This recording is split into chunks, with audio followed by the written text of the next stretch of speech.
Bueno, en Mediodía para Todos, una nueva presentación en vivo y en directo de Futuro Regional. 2 minutitos tarde porque la autopista, bueno, ahora que aumentaron el peaje, ¿qué tal? Buen mediodía para usted. Yo le diría concejal.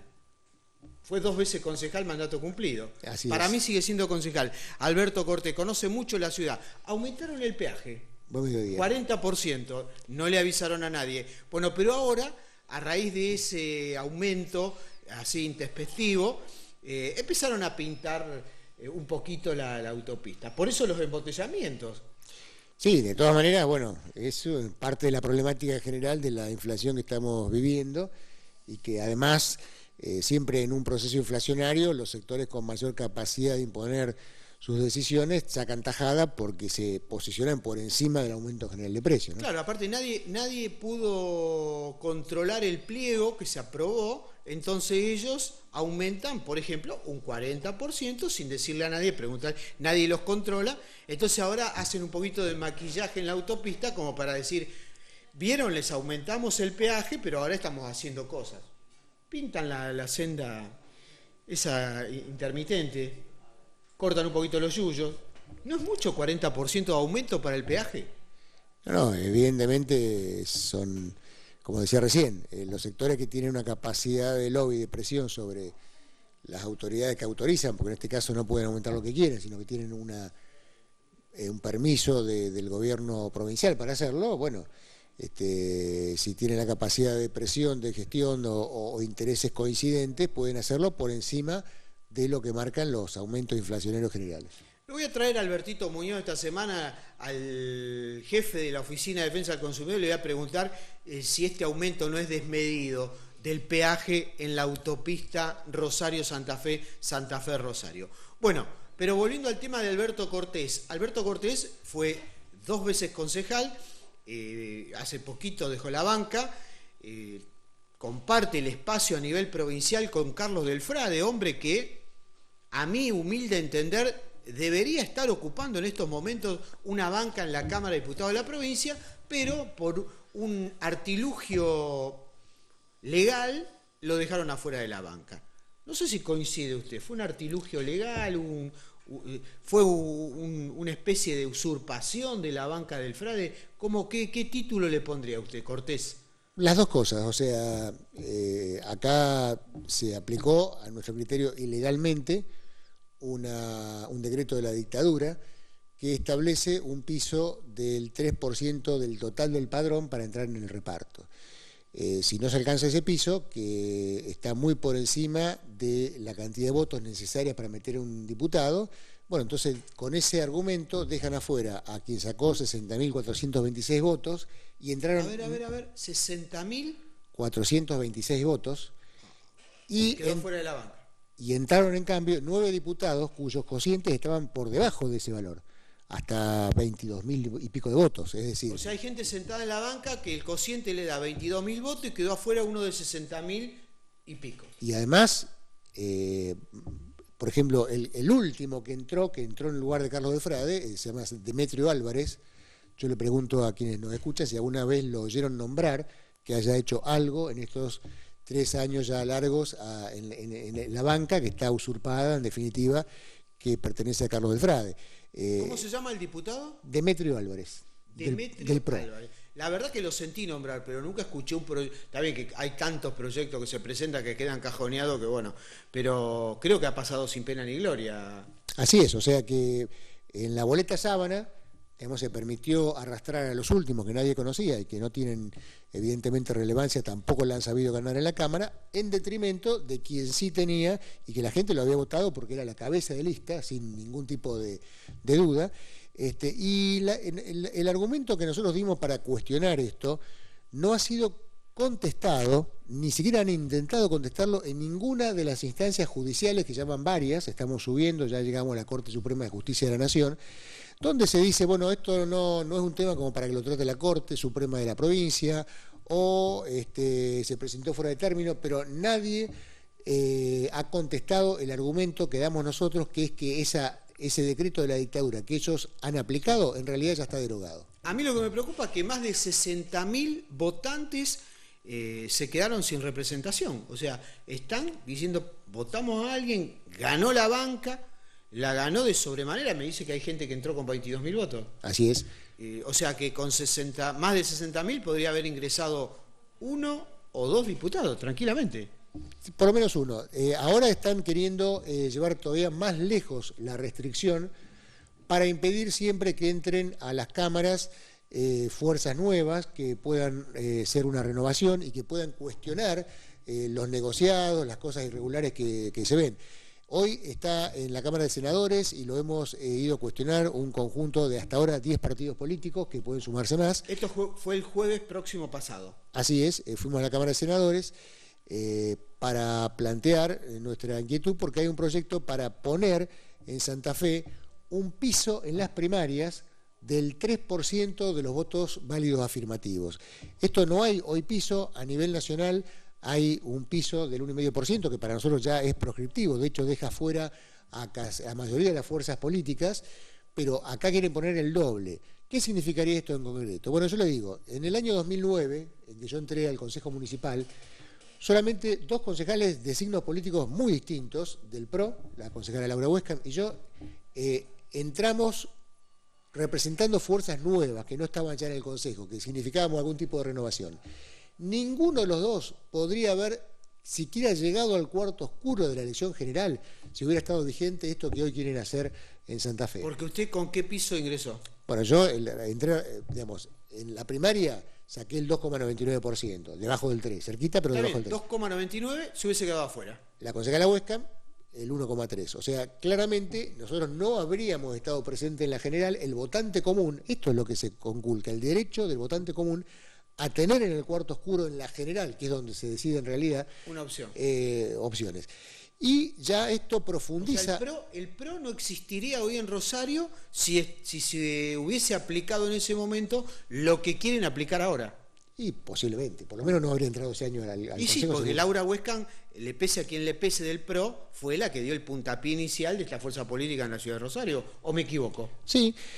Además, yo creo que esto profundiza lo que es un sistema que está armado para tratar de que no entren voces críticas. De hecho, la mía lo ha sido en muchos temas en la ciudad de Rosario. Me consta.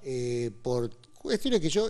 pero ¿qué son el tipo de cosas que yo denunciaba? Y bueno, por ejemplo, un edificio, una ordenanza que permite levantar edificios de 30 metros y el Ejecutivo le da un permiso para levantar 40. Pero después en la campaña política eso hay un beneficio. Efectivamente. Hay un aporte. Efectivamente, ese es un ejemplo. Hay un montón más, concesiones y demás, donde evidentemente se beneficia en forma aparentemente inexplicable, si no le sumamos eso que acabas de decir vos. ¿Por qué el Ejecutivo beneficia a este empresario con al otro con lo otro, etcétera, etcétera? Bueno, luego uno ve la campaña electoral del oficialismo provincial y pasa lo mismo a nivel nacional y son cantidades increíbles de dinero que se vuelcan allí, que además ya se ha demostrado a nivel nacional y se está empezando a demostrar a nivel provincial que parte de esa plata viene de empresas no lícitas y específicamente del narcotráfico. Entonces, digamos, el hecho de que se busque cerrar el sistema político para que no haya fuerzas nuevas, para que no cuestionen, que los partidos dependan cada vez, que vuelvan a depender más de la billetera, porque además también se pretende cortar esto que se sancionó en el 2012 y se aplicó muy tibiamente a media el año pasado, de que haya un financiamiento estatal de la radio y la televisión. Igual la campaña fue despareja, ustedes saben, el año pasado, porque bueno, radio y televisión puede haber sido más o menos un poco más parejo que otras veces, pero uno salía a la calle y las carteleras... Sí, hay gigantografías que salen más caras que un auto. Y sí, y bueno, y yo te digo que, por ejemplo... Tranquilamente, cada vez que uno ve una gigantografía de esa con luz e iluminación, es un 0 kilómetro puesto colgado de un edificio. Así, y una de las cosas que yo denuncié fue cuando se aprobó, sin querer consultar a los vecinos, un mega estadio en la Sociedad Rural de Rosario.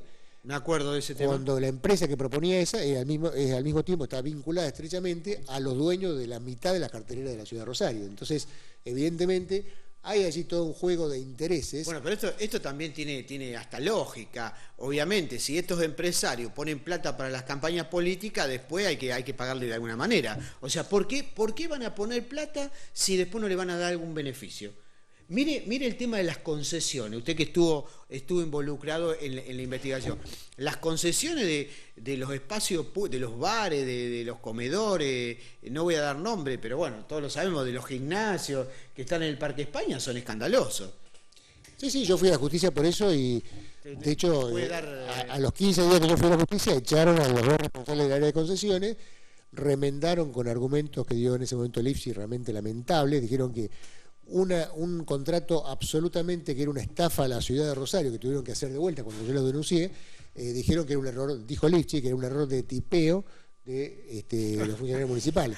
La verdad que es graciosísimo. Claro, pero estas cosas que uno parecen medio de risa, en pero realidad... perdón, Cortés, paga menos un gimnasio, un comedor y que tiene una superficie de metros cuadrados enorme en el Parque España que lo que paga un kiosquito de alquiler en el centro, un kiosquito de 4x4. Así es, exactamente. Y la rentabilidad que dan esos locales. Exactamente. No vamos a decir que Don Ferro, no vamos a decir que el gimnasio que está ahí, no vamos a dar nombre, pero todos sabemos de qué se trata. Así es. Ahora, yo digo estas cosas de que haya estados, gobiernos municipales, provinciales y nacionales que, digamos, gobiernen para los que le ponen plata a las campañas electorales, es algo que perjudica al ciudadano común, porque si gobierna para beneficiar a esos, no gobiernan para beneficiar a la mayoría. Bueno, pero por eso siempre planteamos en este programa de que hay dos ciudades. Acá hay dos ciudades. Tenemos la ciudad dentro de los bulevares, la ciudad que ve el río, y tenemos la barriada que bueno, usted sabe. Efectivamente, bueno, esa es una de las consecuencias de este tipo de accionar político, y además la consecuencia indirecta es la inseguridad, porque hoy, digamos, ¿quiénes están mayoritariamente cometiendo delitos en la sociedad argentina? Y esto pasa en América Latina, donde se aplicaron políticas parecidas. Son los hijos de los desocupados crónicos creados por las políticas neoliberales en los 90.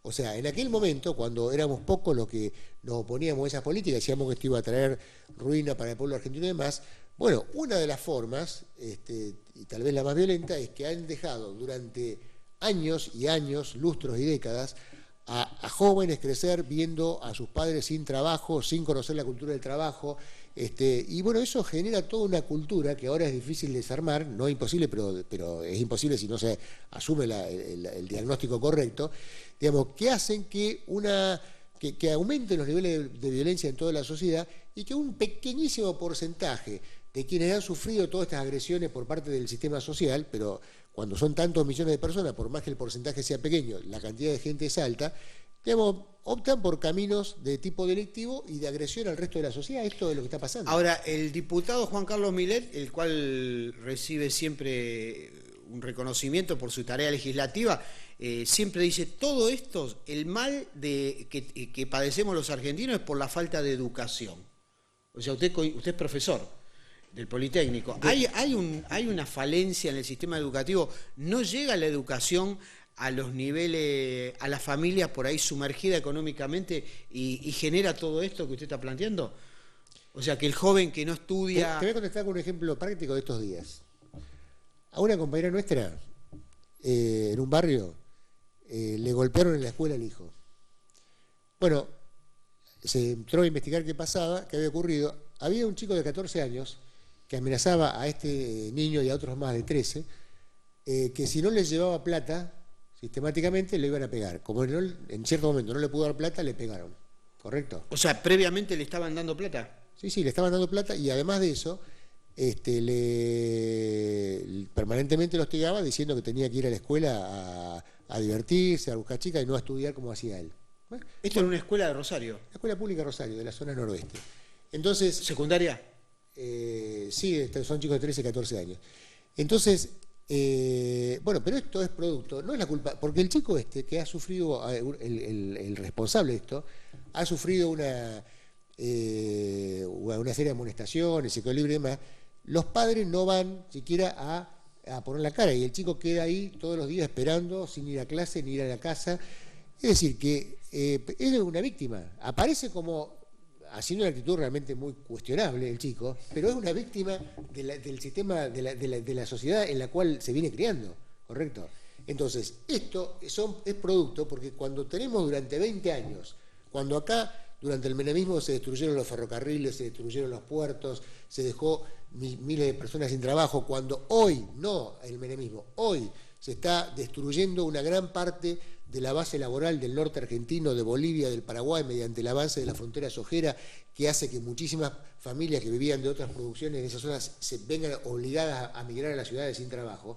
Bueno, eso genera las condiciones para que luego, esto tal vez sea muy pequeño ese ejemplo, es real y de estos días, pero luego ese chico, si sigue ese camino, dentro de unos años va a ser soldadito, va a estar, es decir, entonces tenemos que desarmar la bomba de tiempo, esto es lo fundamental, y desarmar la bomba de tiempo significa hacer políticas de inclusión. Nosotros participamos. Y la educación es inclusive. Bien, es una manera de incluirle. Pero no alcanza, o sea, porque ese chico, por más que va a la escuela, digamos, no alcanza, la escuela no puede resolver todo ese problema social que está por detrás, digamos, si las escuelas se han transformado en lugares donde los chicos tienen que ir a comer, a buscar contención. Bueno, por eso es un error, pero por ejemplo, Cortés, ¿en qué quedaron las escuelas técnicas que salían personal idóneo y capacitado para el mercado laboral? Hoy si un chico no tiene capacitación, ¿de qué va a ir a trabajar?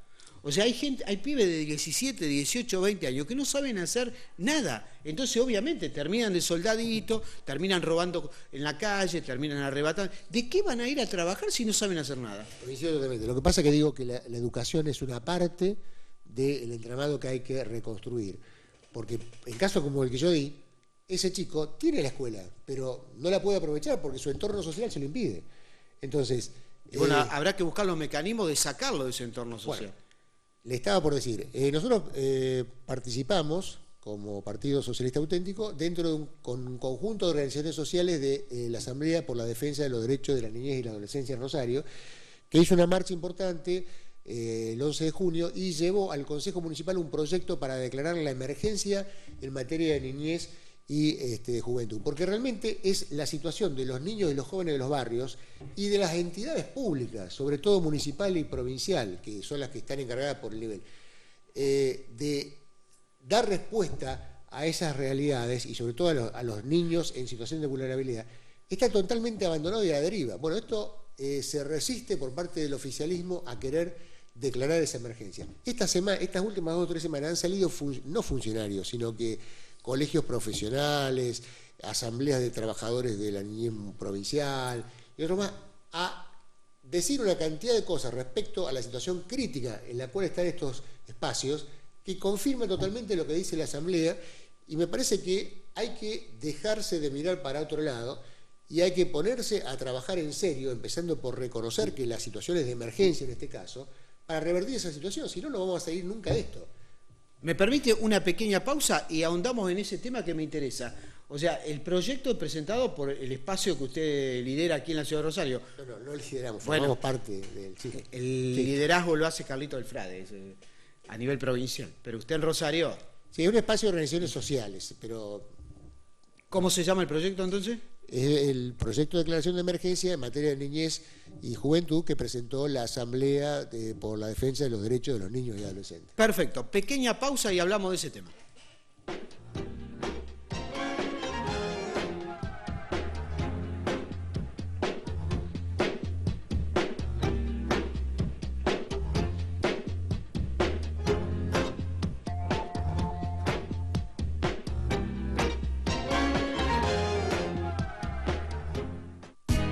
Astor Delivery Café en el centro de Rosario.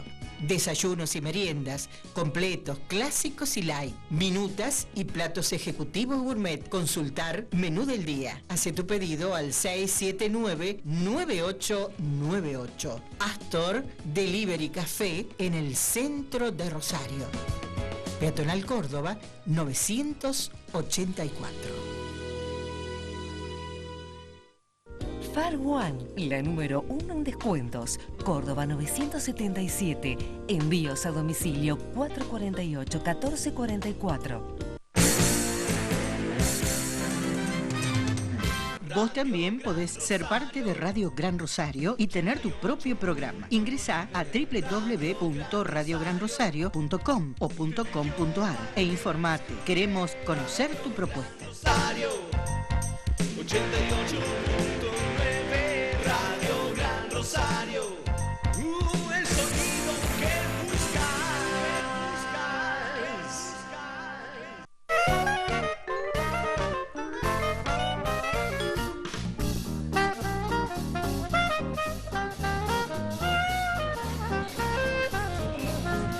Yo también quiero uno, ¿eh? Pancho Boy y Baguette. Tentación y alegría de grandes y chicos. Todo al gusto tuyo en sus 3 direcciones. Peatonal San Martín 783, Santa Fe 1294 y Peatonal Córdoba 844. Pancho Boy y Baguette.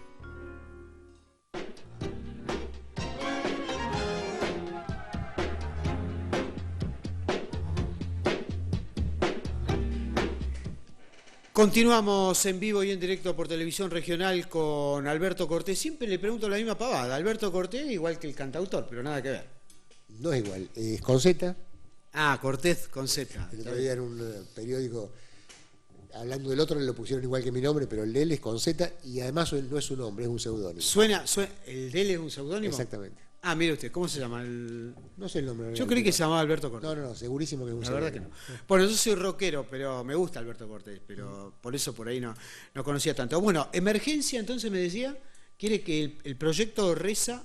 Sí, nosotros hemos presentado todo este conjunto de organizaciones en el Consejo Municipal, un proyecto para que se declare la emergencia en materia de niñez y juventud, que no es simplemente el título, sino que lleva a una serie de medidas prácticas, pero la primera medida práctica es reconocer que realmente, yo me pregunto, pregúntese toda la audiencia, en los barrios de la ciudad de Rosario, la niñez y la juventud de los barrios, ¿está contenida adecuada suficientemente? Los casos más críticos son atendidos por organizaciones estatales, los menores en conflicto con la ley penal tienen lugares a donde ser contenidos, que no sea una cárcel, que sabemos que es la peor escuela de delincuencia que hay en el país, o dejarlos en libertad, como se quejan algunos también.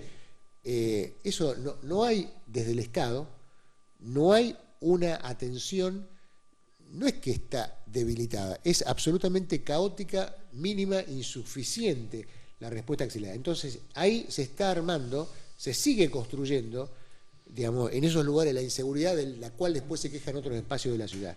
¿Me explico? O sea, se están formando, a ver, voy a ser duro, no lo hago con un ánimo de faltar el respeto a nadie, porque cualquiera en la familia puede tener, pero es la fábrica de los futuros delincuentes.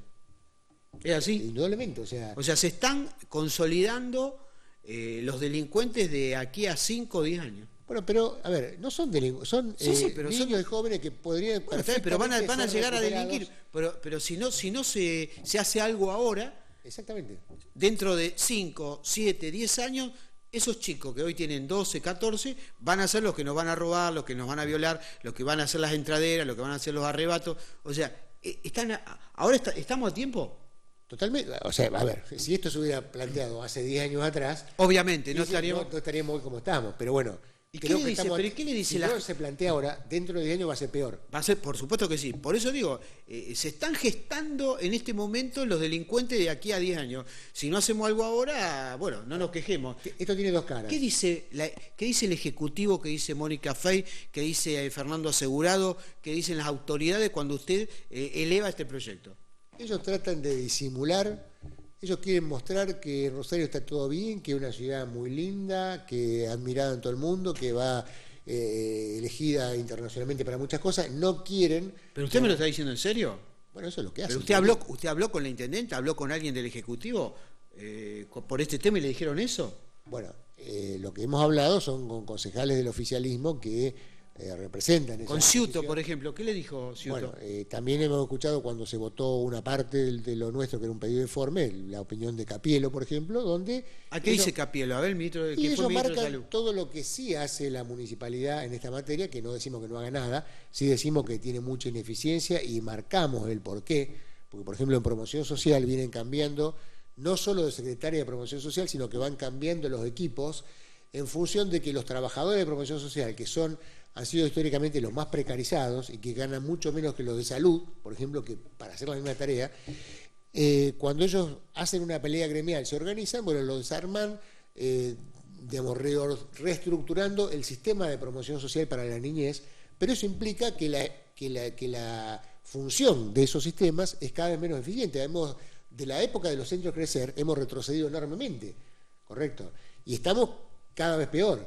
Y hay, por ejemplo, en el último cambio, han llevado a personal municipal que estaba en los distritos para atender las situaciones de vulnerabilidad en los distritos, de jóvenes y niños, lo han llevado a el edificio de promoción social en Santa Fe y Buenos Aires, donde van de vez en cuando al barrio, si hay movilidad, si hay medios, pero eso lo hacen mucho menos seguido que antes, implica que hay muchos jóvenes y niños en los barrios en situaciones muy problemáticas, muy críticas, que no son detectadas esas situaciones porque, digamos, no están los medios, porque el Estado ha disminuido la efectividad de la forma de encarar este tema. Por ejemplo, una familia que tiene la desgracia de que un adolescente caiga en el tema del consumo de droga, ¿qué hace? Bueno, ¿dónde lo atiende? En Argentina y en Santa Fe y en Rosario es totalmente inadecuado. Solamente hay algunos lugares privados. Carísimo. Claro. Alguna beca del Cedronar, pero para poder solventar eso, pero nada más. O sea, no hay, por ejemplo, entidades públicas de tratamiento de esas situaciones, que sabemos que en nuestra sociedad... Y que solo no se va a curar el adicto. Y bueno, si no tiene atención psicológica, no tiene una contención, y si la familia no puede, ese chico queda en la calle a la buena de Dios. Exactamente. Bueno, entonces hay una emergencia, ese es el término. Muchos menores trabajando a altas horas de la madrugada. Por ejemplo, me pasó a mí hace algunos días, Alvear y Montevideo, Oroño y Montevideo, cuando me detiene el semáforo, un chiquito tendría 7 años, vendiendo turrones. Yo agarré, le di 2 pesos, le digo, no, déjalo. Me dice, no, tenelo, porque así me dijo, quiero terminar, así me voy. Si no los termino, no me puedo volver. Bueno, obviamente, ¿vos te das cuenta? Es un niño que tiene sus derechos vulnerados, porque los derechos de la niñez... Pero digo, eso no lo ve un funcionario, está lleno de pibitos. Vas a comer, entra a un comedor, una nenita, 7 años vendiendo rosas. Estamos hablando 1 o 2 de la mañana. Te paran en una esquina unos pibitos limpiando un vidrio, vendiendo turrones. ¿No lo ven las autoridades eso? Que hay una explotación a la niñez. Sí. Pero ¿en qué viajan? ¿En autos blindados? ¿Qué tienen en las ventanas de los autos? ¿No ven eso? Eso es lo que yo me pregunto. No se hacen cargo de la situación. Empiezan por no querer reconocer la gravedad de la situación, que es grave. ¿Tienen alguna encuesta, algún sondeo, algunos números de la cantidad de criaturas que están siendo explotadas laboralmente en Rosario? No tengo yo acá en este momento, pero bueno, ¿hay algún registro? Sí, hay datos, por ahí son a veces discutibles, depende de qué tema. Hay también, según la actividad, hay poblaciones variables, pero efectivamente ese es un aspecto, pero hay muchísimos aspectos en los cuales la niñez y la juventud de una gran parte de la sociedad rosarina, de los barrios fundamentalmente, tiene su derecho vulnerado. El derecho, o sea, ese niño, compárenlo con un niño de sectores medios altos de la ciudad de Rosario, digamos, ese niño no tiene, en general... Tendría que estar durmiendo para ir a la escuela el otro día y está vendiendo turrones a las 1:30 de la mañana en una esquina. Correcto. Es realmente increíble. Después no nos quejemos cuando tenemos la sociedad conflictiva que tenemos también. Así es. Pero una última, Alberto, pregunto, ¿este proyecto en qué instancia está? Realmente me preocupa y lo voy a seguir de cerca. Está a consideración de las comisiones del Consejo. Le han puesto además... ¿En qué comisiones tiene que deambular el proyecto? Le han puesto varias comisiones, lo cual ya es una señal de que quieren trabarlo. Lo quieren trabar. Está en la Comisión de Gobierno, está básicamente Derechos Humanos, Salud, Gobierno y Presupuesto. En 4 comisiones. 4 comisiones. Lo vamos a seguir el proyecto y vamos a ver quiénes son los que lo traban. Para cerrar, si esto se aprobara, ¿qué debería habilitar el Estado municipal? ¿Qué fondos, qué áreas, qué debería dinamizar para empezar de a poquito, porque es un granito de arena, para empezar a ayudar en en esta situación social tan complicada? Bueno, ahí planteamos algunas cuestiones presupuestarias, que se habiliten los recursos necesarios para atender todas estas cuestiones, pero además planteamos cosas que tienen que ver con la eficiencia del gasto y la efectividad, sobre todo, del gasto público, porque allí hay, digamos, esto que yo denunciaba recién, el tema del permanente cambio de políticas. Yo creo que el Consejo Municipal debería tener, y está planteado en el proyecto, un informe semestral respecto a cuáles son las políticas que está haciendo el Ejecutivo en materia de niñez y de juventud, y controlar y ver los resultados y ver cómo funciona. Porque hay muchísimos temas que se están manejando mal y que, a partir de que la Asamblea de Defensa de los Derechos de los Niños y Adolescentes lo sacó a la luz pública, han empezado a aparecer una cantidad, como le decía antes, de colegios profesionales, de psicólogos, de trabajadores sociales. Sí, las fuerzas vivas de la ciudad que han salido a decir cosas que son absolutamente coincidentes con esto. Entonces no estamos fantaseando nada. El que está fantaseando o que quiere tapar el sol con un dedo es el Departamento Ejecutivo Municipal y el oficialismo municipal, que no quiere reconocer que hay una emergencia que debe ser declarada y que debe ser abordada con medidas extraordinarias. Me despido recordándole algo. Los dispensarios de la ciudad de Rosario, los barriales, están en la cornisa, diría Majul. Sí. Porque golpean a los médicos, los roban, no tienen seguridad, y ya hay algunos, el de Ludueña cerró, hace poco robaron el de la Lina Ortolani también, en la seccional 20, o sea, no se puede trabajar en los dispensarios barriales por la inseguridad. Y eso perjudica justamente a la gente que más lo necesita. Sí, pero no solamente por la inseguridad. Además, le digo, respecto a esto que yo decía recién, que el hecho de que se haya desmantelado muchos de los equipos de promoción social que tendrían a contener una cantidad de situaciones problemáticas en los barrios, hace que esos casos recaigan sobre los centros de salud, que no están en condiciones de atenderlos, ni es su función, digamos, y también hacen más difícil luego la atención de la salud. Lamentablemente seguimos con las dos ciudades cada vez más marcadas, la de los bulevares hacia el río y la de la barriada, y el Estado municipal, que evidentemente no toma carta en el asunto. Muchas gracias, Cortés, por venir aquí. Vamos a seguir de cerca este proyecto suyo. Un saludo a Carlos Delfrade, que le está yendo muy bien en las encuestas, y seguramente el año que viene lo vamos a tener sentado después del 10 de diciembre del año próximo en una banca en la Cámara de Diputados. Hasta mañana, que la pasen bien. Un saludo para todos.